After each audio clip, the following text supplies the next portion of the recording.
there was a Trump rally out in Long Island. I had my man Jamar Milton go on behalf of the God Pod with Lord Jamar on YouTube. He said, as a black man, he felt no racism whatsoever out there. They actually like brought him in type of shit. You know what I mean? Like he felt welcomed to be there by the people that was there. Who he didn't feel welcomed by were the demonstrators that were against Trump. They were the ones looking at him like, oh, what are you doing over there?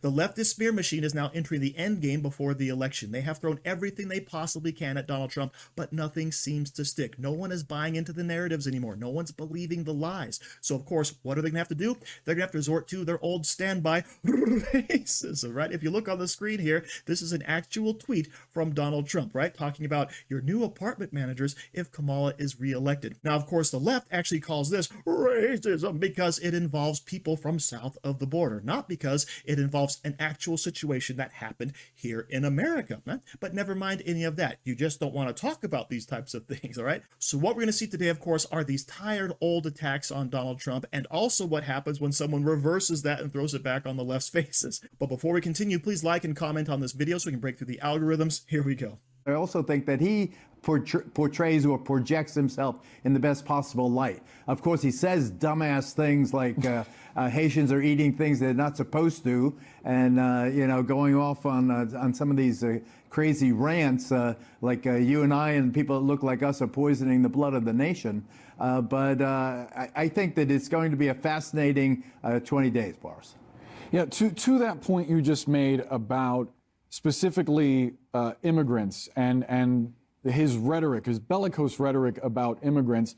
There was a recent poll that came out from the New York Times and Siena College that asked Latino voters specifically whether they thought some of that rhetoric was directed at them. If Donald Trump was talking about them when he says things, as you noted, that are just off color, to say the least, and 51%, this is overall Latino voters, but 51% of Latino voters who were born outside the country, who were not even born in the United States, do not think that Donald Trump is talking about them when he says those things about immigrants. I'm wondering why you think that is, Geraldo. I think there's a divide and conquer strategy, Boris, where he's appealing to, you know, my dad, who came from Puerto Rico, one of 17 children, the first to speak English, the first to emigrate to the mainland from Puerto Rico. All he wanted to do is fit in. All he wanted to do is be an American. You know, he tried his best. That's why the family became Republicans. We wanted to be, you know, just like every other citizen. And there is an appeal, I think, that is effectively being made by the Trump campaign now to divide and conquer, make it a class kind of thing. You know, we're not the horde coming across the border in our many tens of thousands. We're the ones who are opening businesses and becoming anchors on CNN and News Nation and this and that.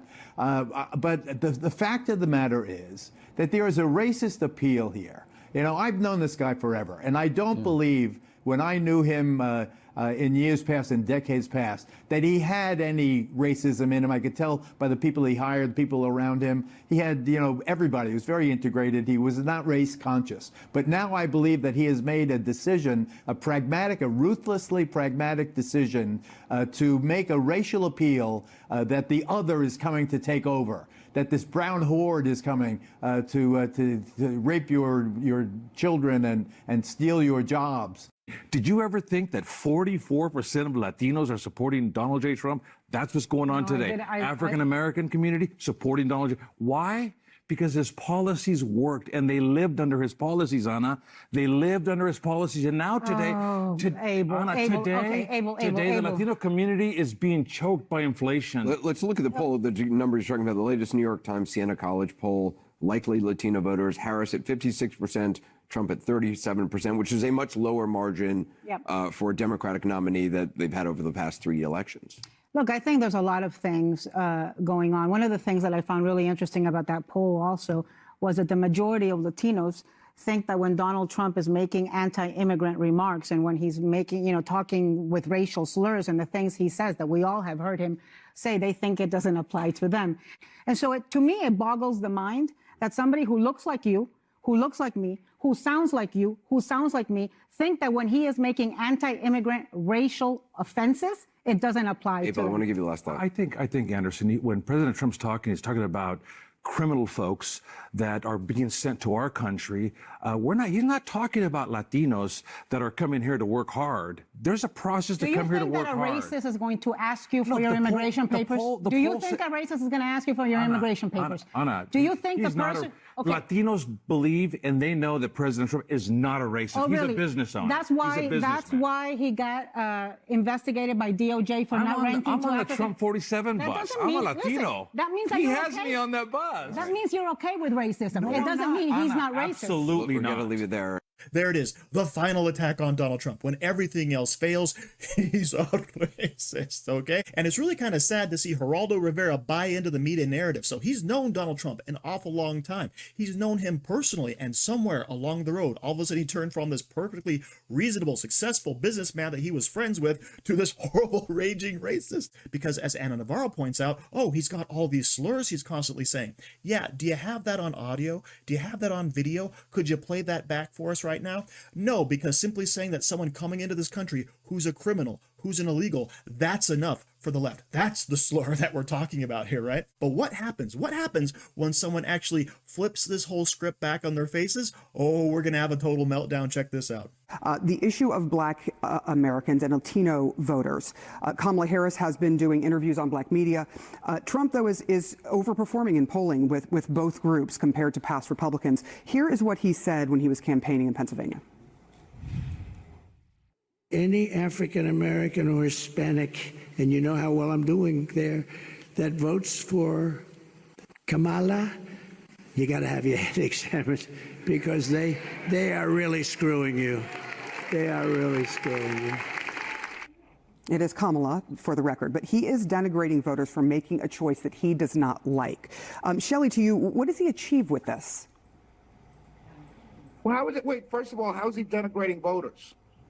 He's saying that they are being, for lack of a better word, screwed. Taken advantage of. They're being taken advantage of. They're paying higher pricing. They're working class, the ones that he's talking about, working class, lower middle class. They're paying more for food, they're paying more for gas, and they're being taken advantage of. But and Shelley, over the course of 30 years, they voted. He also said that they, that they had to have their head examined. That is not something that is a compliment. Obama just told me the same thing. Obama just told me the same thing. I've got Black women telling me I'm not really he inferred them, he implied them, he certainly did. He even threatened us with, you're lucky Michelle's not here. I mean, come on, let's not make things up. Let's be honest here, and let's really be clear what's being said. If you're an African-American man, look, let me boil this election down in the African-American community to a very simple a reference to great Malcolm X. This race is between House African-Americans and field African-Americans. And the field African-Americans are going for Donald Trump. I'm talking about your men who build, your men who put things together, your men who work with their hands, your men who do things, not the men who push paper, or the men who are connected to power and want to continue to be connected to power. Are you denigrating African-American men who are professionals who work in white-collar jobs? Is that what I'm hearing from you, or? No. I'm just trying to understand, is Shelley the House one or the field one? I'm just trying to understand that part. I'm just trying to understand. We have someone who's spitting. I'm just trying to understand the one that's spitting talking points right now. Are you the House Negro or the field Negro that you're referring to? So I just want to make sure your question was about denigrating Black people. That literally was your question.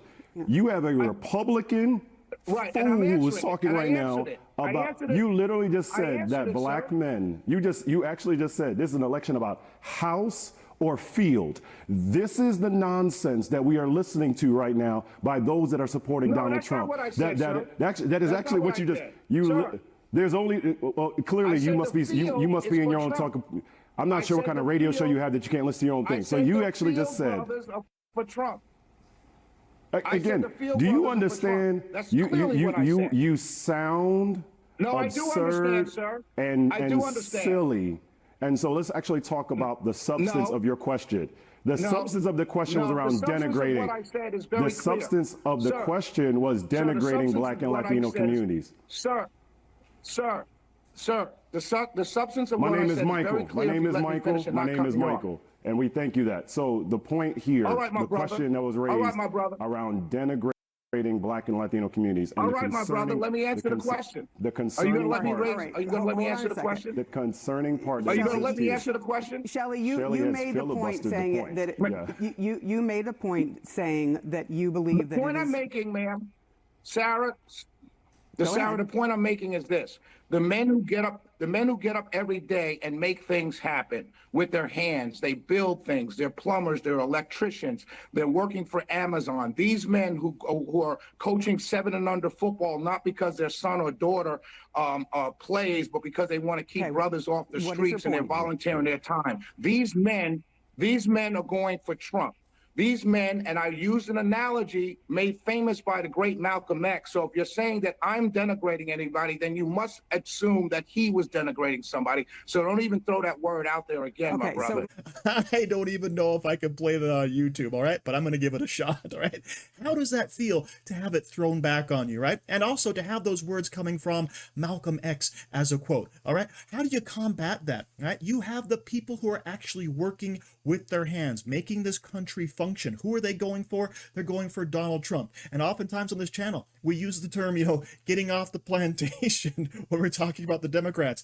I don't know if I should even be commenting on this, but I guess I'm going to continue. The folks going for the Democrat Party, the folks voting for Kamala Harris are the folks who have been brainwashed by the left, right? You're going to get some type of freebie, some type of payout, some type of access to power, right? That's what you're going to get by voting for Kamala Harris. Not opportunity, not lower inflation, not safety around the world in the country or your neighborhood, right? None of that stuff. You're going to get gifts from the government as opposed to your own ability to work and earn that living, all right?